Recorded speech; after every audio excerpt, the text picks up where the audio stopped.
പീരുമേട് ഗ്രാമപഞ്ചായത്തിൽ മദ്യം, മയക്കുമരുന്ന് എന്നിവയുടെ ഉപയോഗവും വിപണനവും തടയുന്നതിനായി ജനജാഗ്രതാ സമിതികൾ പ്രവർത്തനം ആരംഭിച്ചു. പീരുമേട് എക്സൈസ് വകുപ്പും ഗ്രാമപഞ്ചായത്തും സംയുക്തമായാണ് പദ്ധതിക്ക് നേതൃത്വം നൽകുന്നത്. പഞ്ചായത്തിലെ വിവിധ വാർഡുകളിൽ അതാത് വാർഡുകൾ കൺവീനറായാണ് ജാഗ്രതാ സമിതികൾ രൂപീകരിച്ചിരിക്കുന്നത്.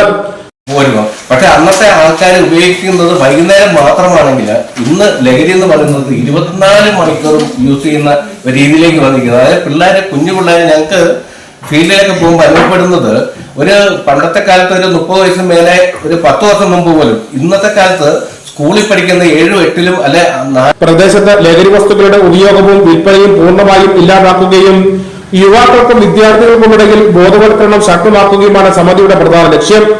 നാട്ടിൽ ലഹരി ഉപയോഗമോ സംശയാസ്പദമായ പ്രവർത്തനങ്ങളോ ശ്രദ്ധയിൽപ്പെട്ടാൽ എക്സൈസ് അധികൃതരെയും ജനജാഗ്രതാ സമിതിയെയും വിവരമറിയിക്കാവുന്നതാണ്.